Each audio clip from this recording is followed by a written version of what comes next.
बिस्मिल्लाहिर्रहमानिर्रहीम। अस्सलाम वालेकुम। आप देख रहे हैं प्रोग्राम नुक्ता इम्तियाज़। मैं हूं आपके साथ मशल बुखारी और प्रोग्राम में हमारे साथ मौजूद हैं इम्तियाज़ गुल साहब।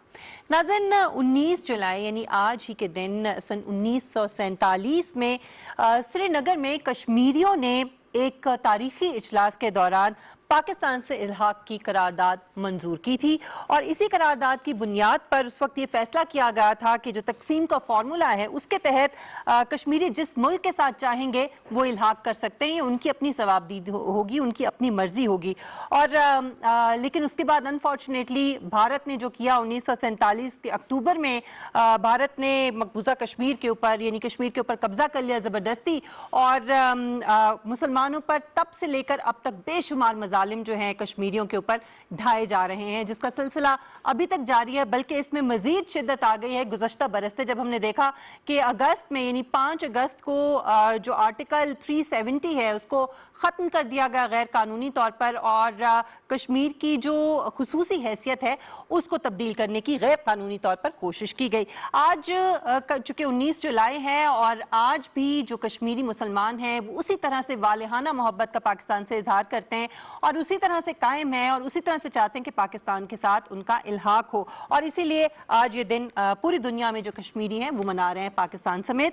आज हम इसी हवाले से गुफ्तगू करेंगे, ख़ास तौर पर गुज़श्ता बरस से लेकर अब तक जो कश्मीर में मकबूजा कश्मीर में जो सूरत हाल रही है उसके हवाले से।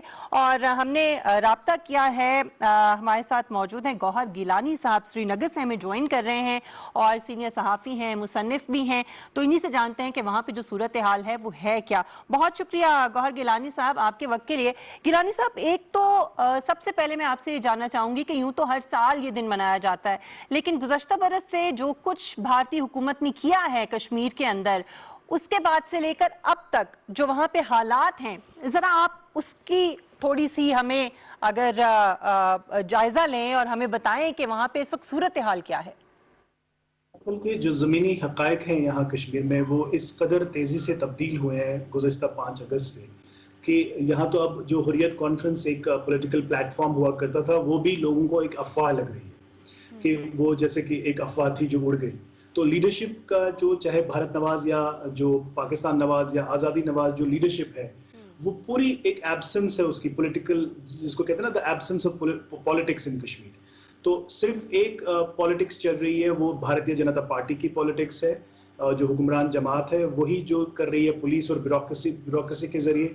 बाकी यहाँ पूरी there is silence and absence of politics in Kashmir. और दूसरे जो सबसे बड़े जो एंग्जाइटीज हैं कश्मीरी आम लोगों के वो ये हैं कि जिस कदर तेजी से डेमोग्राफिक्स चेंज हो रहे हैं और जो खदशात हैं उनके कि डोमिसाइल जो लॉ नया लाया गया है, नया कानून लाया गया, उससे जो डेमोग्राफिक्स पे खतरात हैं। और जो कल ही एक और नया ऑर्डर पास किया गया जहां जो भारतीय फौज है उसके पास ये इख्तियार हासिल है कि किसी भी इलाके को कश्मीर में वो स्ट्रेटेजिक एक इलाका जो है उसको अनाउंस करें और उसके बाद वहाँ की जो सिविलियन पॉपुलेशन को वहाँ से हटाया जा सकता है और कॉन्क्रीट स्ट्रक्चर्स और परमानेंट स्ट्रक्चर्स वहाँ बना सकते हैं।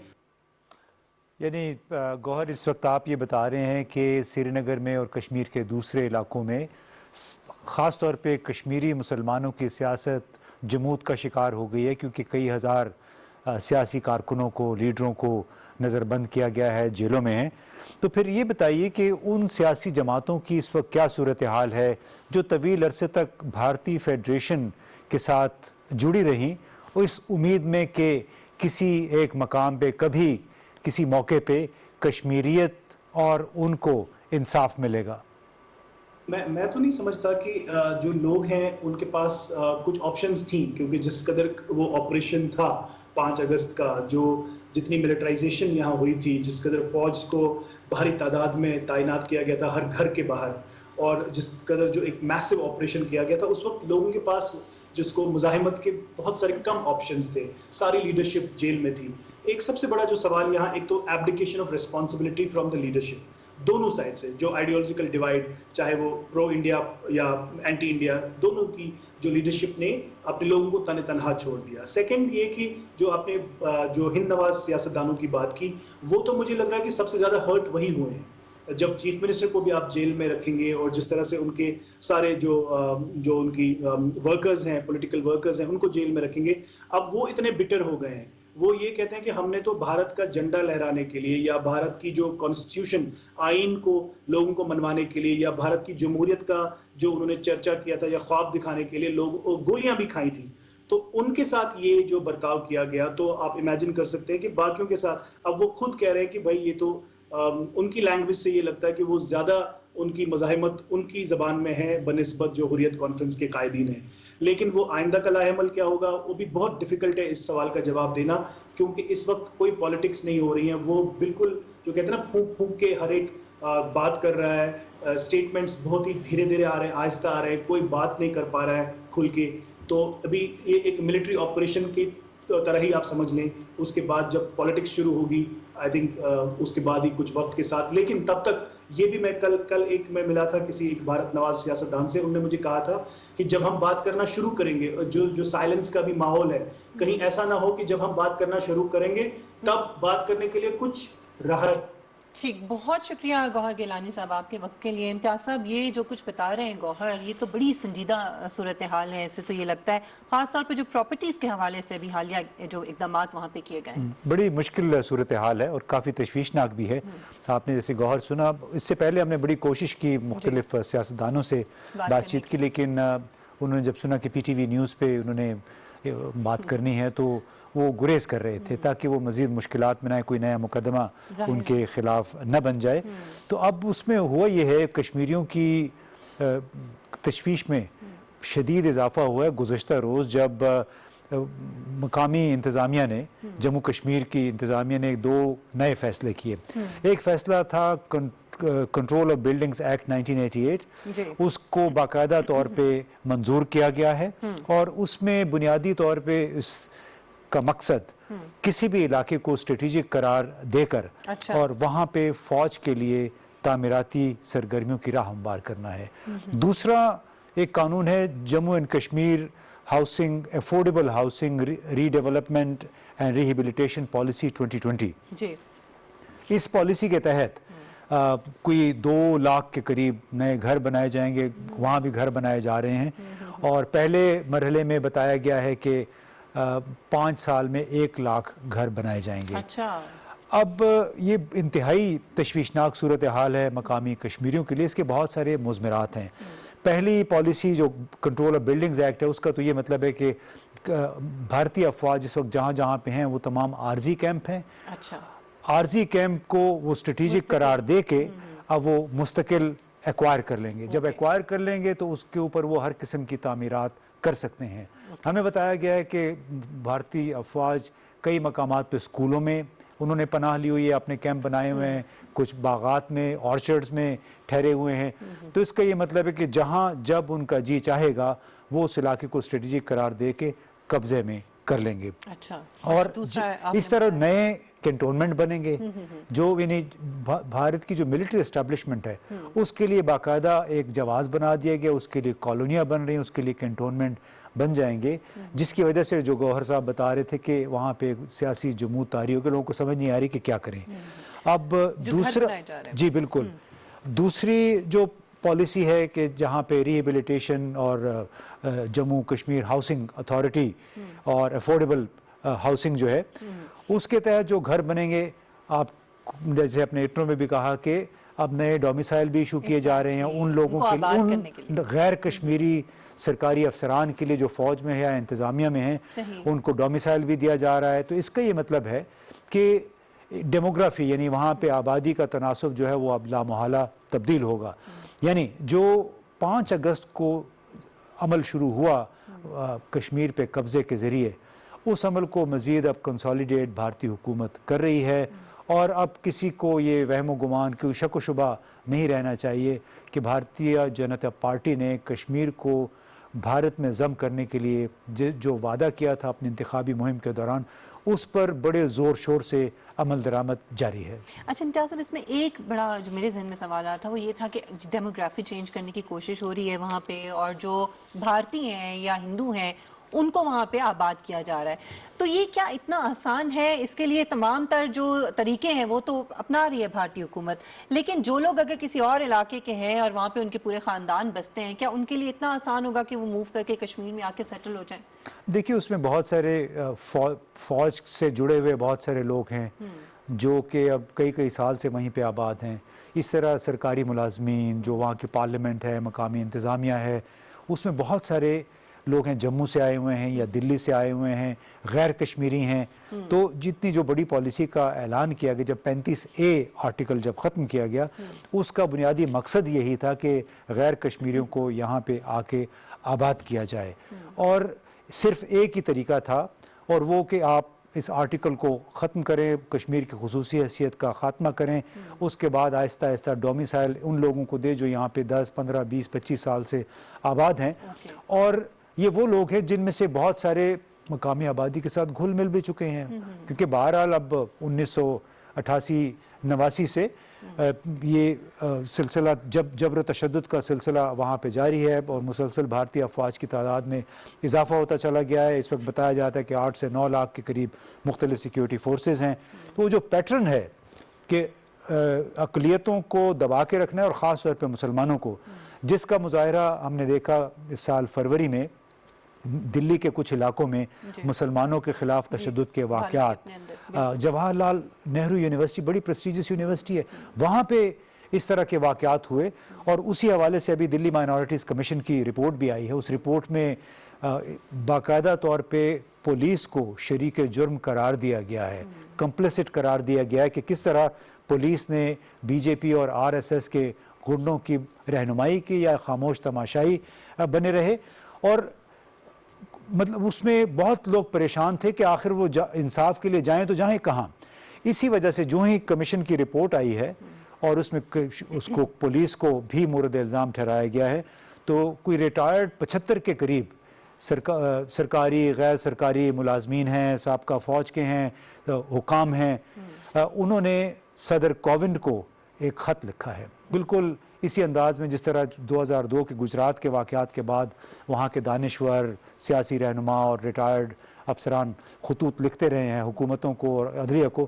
اس طرح تازہ ترین یہ خط اب لکھا گیا ہے اور اپیل کی گئی ہے بھارت کے صدر سے کہ جو جرم ہوئے ہیں مسلمانوں کے خلاف سال فروری میں، اس کا ازالہ کیا جائے اور انصاف ان کو فراہم کیا جائے، ورنہ اس سے دنیا بھر میں بھارت کا تشخص مسخ ہو کے رہ جائے گا. وہ تو کسی حد تک ہو چکا ہے. اگر بھارت یہ سمجھتا ہے کہ کسی کو نظر نہیں آ رہا، اس کے جو عزائم ہیں وہ اتنے برے طریقے سے ایکسپوز ہو گئے ہیں کہ اب نہ صرف بیرونی دنیا بلکہ خود بھارت کے اندر سے، جیسے امتیاز صاحب نے کہا بھی کہ جو وہاں کے دانشور ہیں، جو مثبت سوچ رکھنے والے جو لوگ ہیں، اب ان کی طرف سے بھی آوازیں اٹھائی جا رہی ہیں کہ یہ بھارتی حکومت جو ہے کس قسم کے اقدامات کر رہی ہے. کشمیر تو کشمیر، اب اپنے ہی لوگوں کے خلاف جس طرح کے اقدامات وہاں پہ بھارت کے اندر کیے جا رہے ہیں. بہرحال اس حوالے سے تو ہم وقتاً فوقتاً بات کرتے رہتے ہیں اور کرتے رہیں گے آنے والے پروگرامز میں بھی. ایک بریک لینا ہے مجھے ناظرین، اور بریک کے بعد ہم بات کریں گے پاکستان کے اندر سیاست اور گورننس کے حوالے سے. بہت سارے ایسے مسائل ہیں کہ جن کے اوپر جو ہے بات کرنا بہت ضروری ہے. بریک کے بعد اس پہ بات کرتے ہیں، ہمارے ساتھ رہیے گا.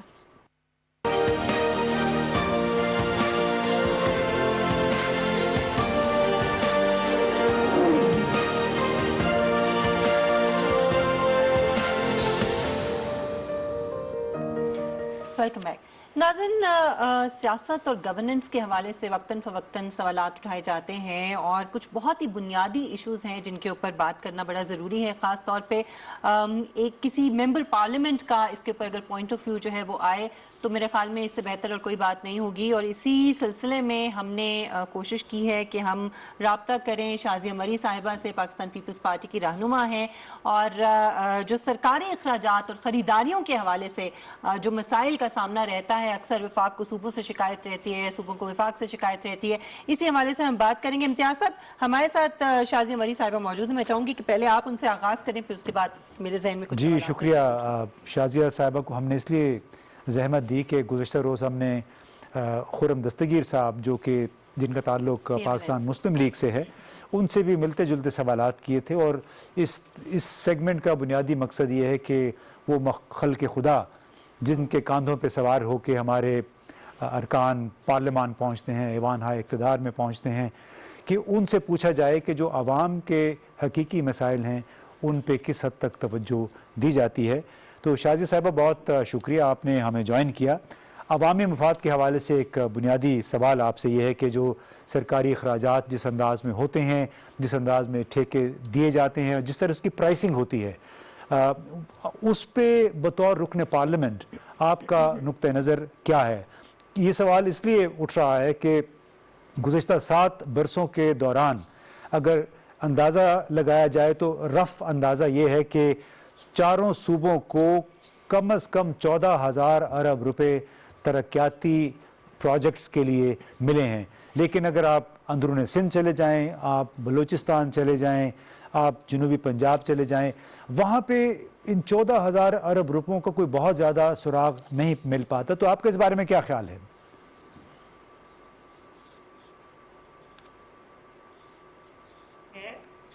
यकीनन एक ये अहम तरीन सवाल है, बड़ा बुनियादी सवाल है।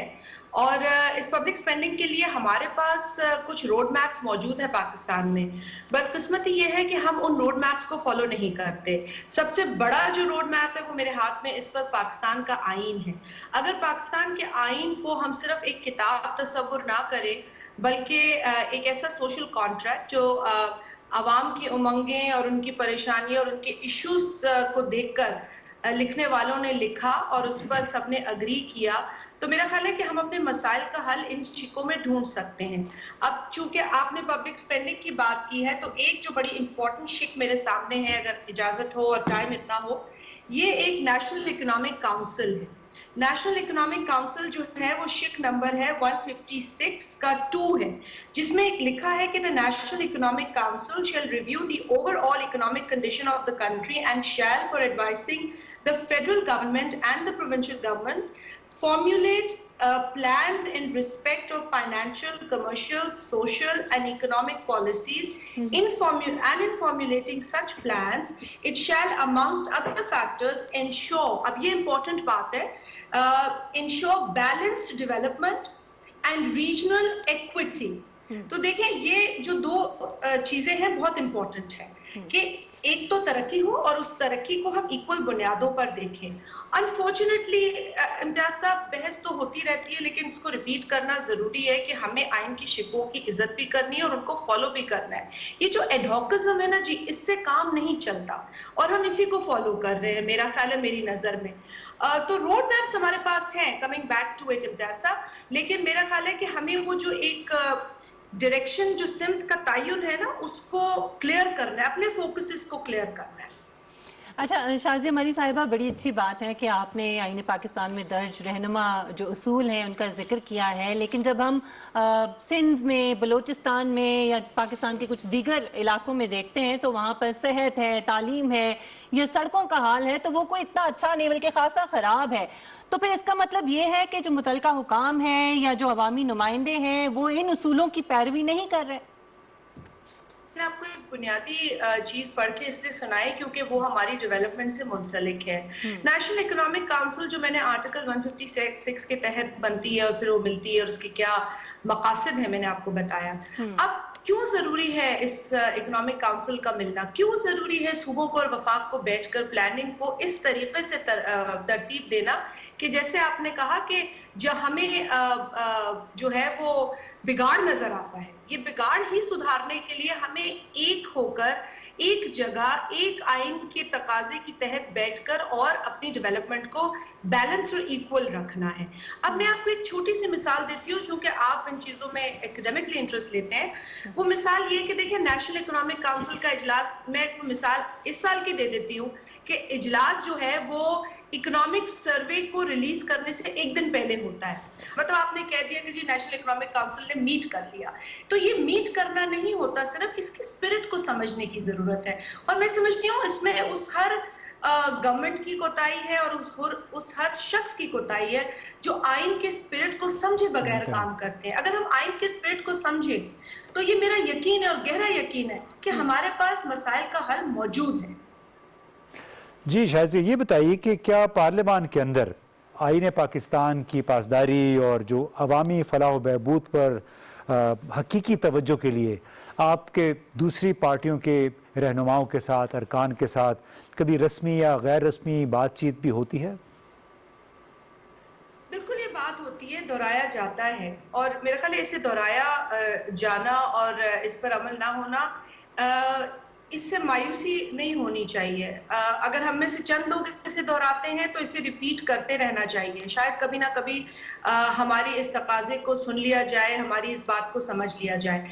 आपने डेवलपमेंट की बात की, एक और मेरे पास बड़ा एक अच्छा एग्जाम्पल आया, क्योंकि मैंने पहले भी एग्जाम्पल आइन कर दिया, लेकिन एक एग्जाम्पल एक कानून का मैं आपको दूंगी जो सिंध के अंदर बिलखुसूस जिसका आगाज सबसे पहले हुआ था, वो है पब्लिक प्राइवेट पार्टनरशिप। देखिए अब एक अच्छा मॉडल है ना, एक अच्छा मॉडल है, ये नहीं जैसे मैंने कहा हमारे पास मिसालें भी अच्छी हैं, हमारे पास रोड मैप भी मौजूद है। अब वो पब्लिक प्राइवेट पार्टनरशिप 2010 में सिंध में एक लॉ के तहत इंट्रोड्यूस किया गया, और उसके तहत जो तरक्याती काम हुए वो बेहतरी की जानिब हुए, क्योंकि इसमें एक ट्रांसपेरेंसी, अकाउंटेबिलिटी जो है इन चीजों का रुझान रहा। तो मेरा ख्याल है कि ये चीज अब पाकिस्तान लेवल पे भी हो रही है, लेकिन जैसे मैंने कहा आगाज एक सूबे से हुआ, और द इकोनॉमिस्ट ने इसे अप्रिशिएट किया कि सिंध ने एक अच्छा जो है वो इनिशिएटिव लिया है। और इस इनिशिएटिव को देखिए, अच्छे काम को इसकी नकल होनी चाहिए, इसकी जितनी नकल हो, जितना ज्यादा फैले, उतना मैं समझती हूँ कि हमारे मुल्क की तरक्की के लिए बेहतर होगा। So coming back to my point, it's the constitution of Pakistan that we need to follow and we need to understand before following it. Secondly, हमारे पास जो अच्छे एग्जाम्पल्स हैं उनको फॉलो करना चाहिए। अकाउंटेबिलिटी, ट्रांसपेरेंसी, ये चीजें इतनी अहम होनी चाहिए किसी भी प्रोजेक्ट के अंदर, किसी भी काम के अंदर, कि फिर हम जो है ना अपने ऊपर एक जो है ना उसको तोहमत ना समझें, बल्कि हमारे पास सारी चीजें मौजूद हो, क्लैरिफिकेशंस मौजूद हो, और एक प्रोजेक्ट भी सामने हो, प्रोजेक्ट के हवाले से जितने सवाल उनके जवाब भी सामने हो। लेकिन मसला ये होता है कि सवाल उठने के बाद ना जवाब प्रॉपर मिलता है। अब मैं बीआरटी की मिसाल ले लें, एक ऐसा प्रोजेक्ट जिसपे अगर कोई सवाल उठाते हैं तो वो सवाल जो है वो उसका मेरिट है, इसको ये ना समझा जाए।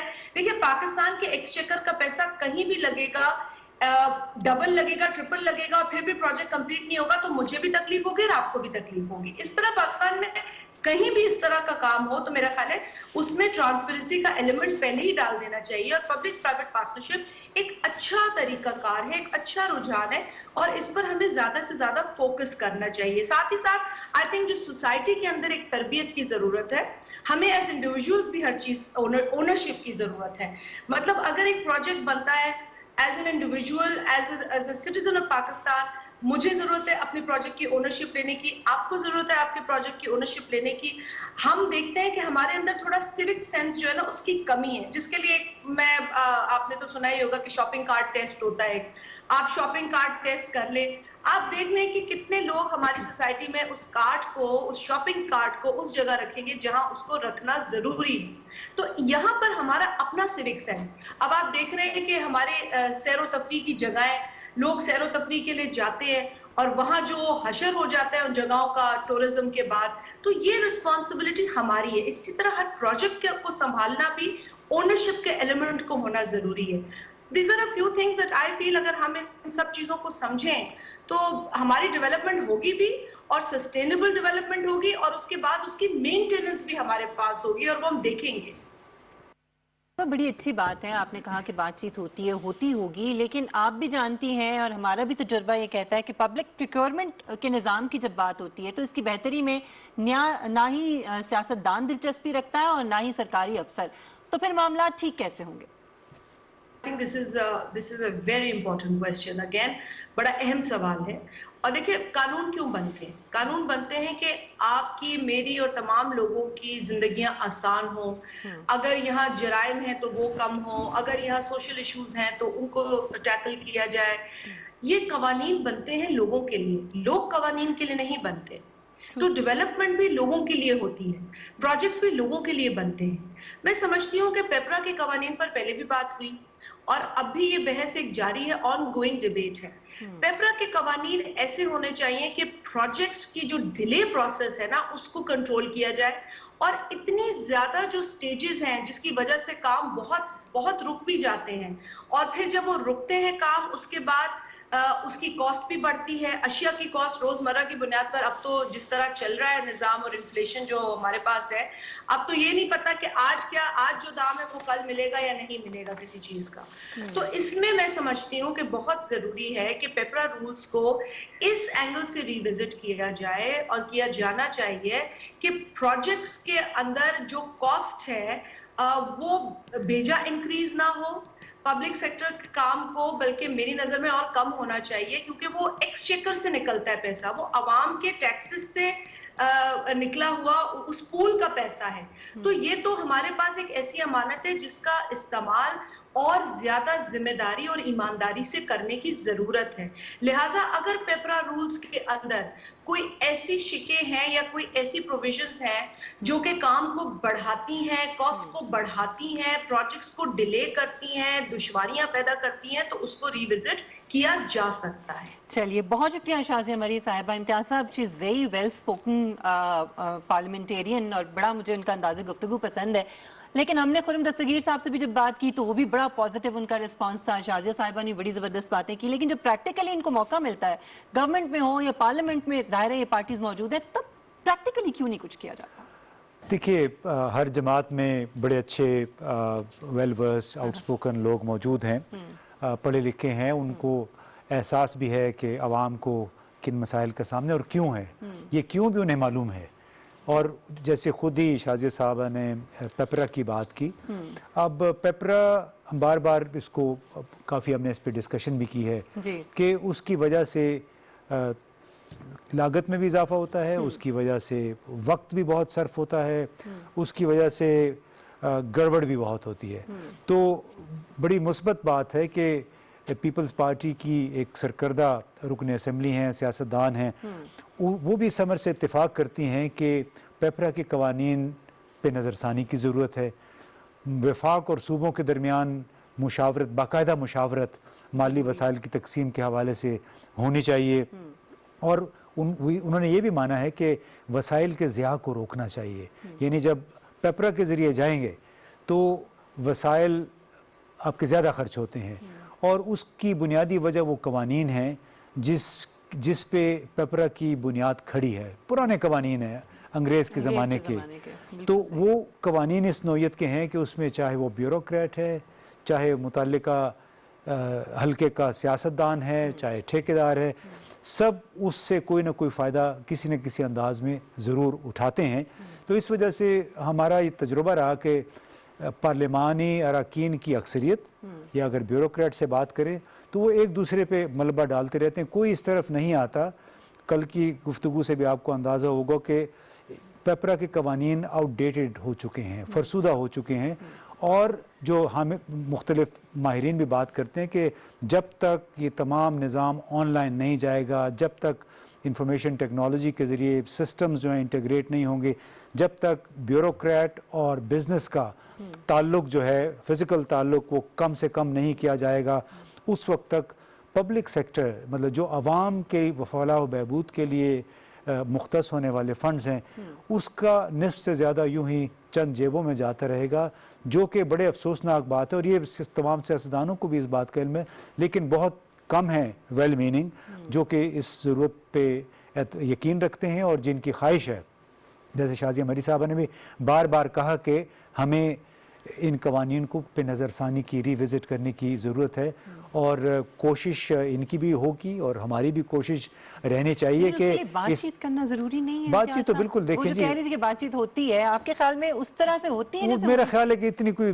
بہت زوردار انداز میں انہوں نے وہ نہیں کہا، اس میں ظاہر ہے وہ ایک بڑی جماعت کی لیڈر ہیں، ان کا اپنا ایک انداز ہے، انہوں نے اپنے طرف سے جو کہنا تھا وہ کہہ دیا ہے، اور دوسروں کے لیے اس میں بڑا ایک واضح پیغام ہے کہ جو بھی آپ کے فرسودہ بوسیدہ قوانین ہیں جو کہ عوام کی فلاح بہبود کی بجائے چند افراد کی فلاح و بہبود پہ مرکوز ہیں، ان کی تبدیلی کی، ان میں ترمیم کی اشد ضرورت ہے۔ और इसके ऊपर यकीनन काम होना चाहिए। बातचीत अगर करनी है तो उसका आगाज़ होना चाहिए। गवर्नमेंट इनिशिएटिव लेती है तो बड़ी अच्छी बात है, क्योंकि हुकूमतें अमूमन इस तरह के मामला जो हैं उनमें इनिशिएट करती हैं, अपोजिशन को दावत देती हैं, अपोजिशन की जमातों को। बातचीत के ज़रिए ही मसाइल का हल जो है वो निकाला जा सकता है। एक ब्रेक लगते हैं नाज़रीन, ब्रेक के बाद हम वापस आएंगे तो बात करेंगे गवादर बंदरगाह से जो अफगान ट्रांजिट ट्रेड का सिलसिला बाकायदा तौर पर शुरू हो चुका है, ये कितना सूदमंद है और इससे जुड़े जो मसाइल हैं वो क्या हैं, इस पर हम बात करेंगे एक ब्रेक के बाद।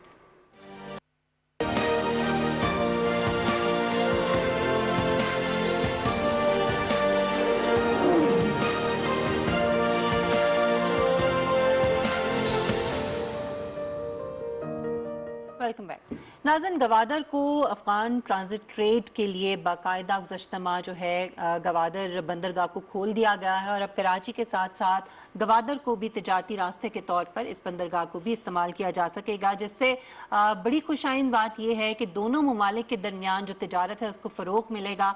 और लेकिन इसके साथ साथ बहुत से ऐसे मसाइल भी हैं जो अफगान ट्रांजिट ट्रेड के साथ जुड़े हुए हैं, बहुत से तहफ़्फ़ुज़ात हैं, ख़दशात हैं। आज हम प्रोग्राम में उन्हीं का अहाता करेंगे और इसके लिए हमने ज़हमत दी है डॉक्टर कैसर बंगाली साहब को, माहिर मुआशियात हैं, इस वक्त हमारे साथ मौजूद हैं। बहुत शुक्रिया डॉक्टर साहब आपके वक्त के लिए। डॉक्टर साहब, सबसे पहला सवाल तो ये है कि अफगान ट्रांजिट ट्रेड जो है बंदरगाह गवादर की जो है उसका भी वहाँ से भी अब वो शुरू हो गई है, बड़ी अच्छी बात है, लेकिन जो एडमिनिस्ट्रेटिव मसाइल हैं वो कैसे हल होंगे? जी, जो इस वक्त कराची से माल जाता है पेशावर तक और चमन तक, उसमें ये कि बहुत सारे पॉपुलेटेड एरियाज और शहरों से गुजर के जाता है। ट्रक जो है वो अगर 15 मिनट के लिए भी रुका है चाय पीने के लिए तो आधा ट्रक खाली हो सकता है। ट्रेन जो है, ये रूट जो है ग्वादर, नौकंडी, संगीन का, हेलमन का, ये अनपॉपुलेटेड एरिया से गुजरता है और ट्रेन अनस्केड्यूल स्टॉप नहीं कर सकता वो, क्योंकि आजकल ट्रेन सैटेलाइट कंट्रोल्ड होते हैं। अगर वो अनस्केड्यूल स्टॉप करेगा तो वो सिर्फ इमरजेंसी में करेगा और वो सैटेलाइट पिक करेंगे, और अगर उसमें माल उतारा जा रहा है तो आप देख भी सकते हैं। दूसरी बात ये कि अगर माल उतारा भी किसी भी पॉइंट पे बिटवीन ग्वादर एंड लोकंडी, उसको बाजार में लाना कॉस्टली होगा, क्योंकि वहाँ पर उस किस्म की सड़कें नहीं हैं और उसको जो उसकी जो ट्रांसपोर्टेशन कॉस्ट होगी वो स्मगलिंग को अनइकोनॉमिक बना देगा। ये उसके पीछे आर्ग्यूमेंट है। लेकिन डॉक्टर साहब, जो मौजूदा इस वक्त मैकेनिज्म है अफगान ट्रांजिट ट्रेड के लिए, उसमें वो बड़ी रुकावट मालूम हो रहा है पूरे ऑपरेशंस की राह में।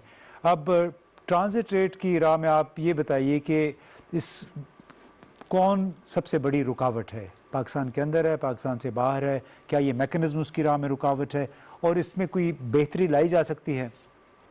पूरा एक नेटवर्क है जो बेनिफिट करता है और बड़े पावरफुल नेटवर्क्स हैं इसमें। वो कोई और मौका होगा उस पर बात करने का, लेकिन ये कि जाहिर है जहां आप किसी भी चीज़ में कोई बैरियर लगाएंगे, सिर्फ रोड पे नहीं, किसी भी हवाले से बैरियर लगाएंगे तो वहाँ पर वेस्टेड इंटरेस्ट जनरेट हो जाएंगे जो इससे पैसे बनाएंगे। मतलब जकार्ता ने एक वक्त में उसकी पॉपुलेशन को कंट्रोल करने के लिए इन्होंने कहा कि जी कोई माइग्रेट नहीं कर सकता जकार्ता में जब तक आपके पास परमिट ना हो। ज़ाहिर वो जाली परमिट इशू होना शुरू हो गए और लोगों ने पैसे बनाए जो जाली परमिट इशू करते थे। तो आप जहाँ भी बैरियर लगाएंगे वहाँ पर वेस्टेड इंटरेस्ट क्रिएट होगा। ग्वादर संगीन का ये है कि ये रास्ते में कहाँ रुकावट पैदा करेंगे। देयर इज़ नथिंग, नोवेयर वे जहाँ इनको जवाज़ होगा कोई भी बैरियर लगाने का। रेलवे बनाने में टाइम तो लगता है लेकिन इतना भी टाइम नहीं लगता। मेरा ख्याल है कोरिया, चाइना, इन्होंने बहुत कम अरसे में बहुत सारी चीज़ें बनाई। चाइना ने ग्वादर पोर्ट पे एक पूरी इमारत बना दी 3 महीने में, और तो ये मिसाल मौजूद है। अगर इमरजेंसी बेसिस पे रेलवे लाइन बनानी हुई तो मैं समझता हूँ कि हम 2 साल में ये रेलवे लाइन ले कर सकते हैं। नौकंडी तक तो कर सकते हैं, फिर उससे आगे संगीन तक ले जाने के लिए अफगानिस्तान के साथ हमें कोलैबोरेट करना पड़ेगा। वो उसमें शायद थोड़ी पॉलिटिकल मुश्किलात पैदा हो, लेकिन उनको भी बहुत फ़ायदा है, अफ़गानिस्तान को भी। ये जो इस वक्त बात हो रही है चाबहार, जाहिदान, ज़रंज रेलवे की, जो कहते हैं कि इंडिया पहले बना रहा था, अब चाइना बना रहा है। इंडिया बनाए या चाइना बनाए, इससे नुकसान हमें होगा, क्योंकि अगर अफ़गानिस्तान को एक मुतबादिल रूट मिल गया दुनिया से अपने माल लाने ले जाने का, तो पाकिस्तान का जो लीवरेज है वो कम हो जाएगा। ये मैं इसलिए नहीं कह रहा हूँ कि हम अफ़गानिस्तान को अपने कंट्रोल में रखना चाहते हैं, लेकिन अफ़गानिस्तान के साथ ट्रेड बेनिफिट्स भी हमारे कम होंगे, चूँकि पाकिस्तान सिर्फ वाहिद रास्ता नहीं होगा उनका ट्रांजिट ट्रेड के लिए। बॉर्डर नौकंडी संगीन रेलवे एक प्रायोरिटी बेसिस पे बनाना चाहिए। ठीक, बहुत शुक्रिया डॉक्टर कैसर बंगाली साहब, बड़ी फ्रूटफुल गुफ्तगू उन्होंने की। इम्तियाज़ साहब, उन्होंने कहा कि किसी भी किस्म का बैरियर वो सिर्फ रोड्स पे ही नहीं, अगर वो होगा तो फिर मसाइल जो हैं वो जनरेट करेंगे। तो क्या आप इस पे क्या कमेंट करें? देखिए, वो बड़ी उन्होंने सादा सी बात की है और बड़ी पते की बात है कि जहाँ भी आप रुकावट खड़ी करेंगे, उस रुकावट को अबूर करने के लिए लोग गैर कानूनी रास्ते इख्तियार करने की कोशिश करते हैं। एग्जाम्पल भी दी उन्होंने। दूसरा, उन्होंने एक अपने कुछ खदशात का इजहार किया कि अगर तो हमने ये रुकावटें ना हटाई ट्रांजिट ट्रेड के रास्ते से, तो फिर काफ़ी सारा हमारा कारोबार हमसे छिन सकता है अफ़गान ट्रांजिट ट्रेड का, जो कि काफ़ी हद तक छिन गया है। हमारी कभी 2.7 अरब डॉलर तक पहुंची थी हमारी बरामदात और दो तरफ़ा तिजारत, और अब वो रह गई है 1 अरब डॉलर से भी कम। और दूसरी तरफ जो खदशात का इजहार वो कर रहे थे कि अगर ये ठीक ना हुआ तो ये चाबहार को चला जाएगा बिज़नेस।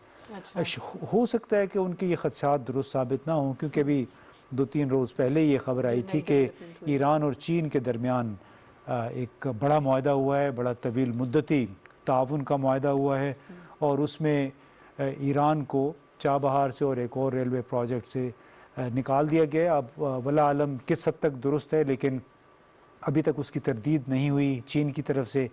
मतलब ये कि चीन ने बड़े अपने एक माहिराना अंदाज में गुफ्तगू करके, और जिस तरह उनका बेल्ट एंड रोड इनिशिएटिव के तहत CPEC है, उसी के एक एक्सटेंशन के तौर पे उन्होंने सोचा कि चूँकि भारत तो इस इलाके में अमेरिका का एक स्ट्रेटिजिक इत्तेहादी है, और उसका जो मतमे नज़र है, उसकी जो डायरेक्शन है, वो शायद तब्दील ना हो, तो इसलिए चीन ने अपने माली वसाइल, अपनी टेक्नोलॉजी वो ईरान के सामने रख के बहुत बड़ा वादा किया। 20-25 अरब डॉलर का उन्होंने सरमाकारी का और बिज़नेस में लगाने का एक इंदिया दिया है। तो उसके ज़रिए अगर इस पे अमल दरामद हो जाता है तो इसमें कोई शक नहीं कि जो चाबहार की तरफ चला गया था अफ़गान ट्रांजिट, हो सकता है वो वापस आ जाए। उसके लिए बहरहाल बड़ा ज़रूरी होगा कि पाकिस्तान के अंदर जो हमारी पॉलिसियाँ हैं उनको बेहतर किया जाए।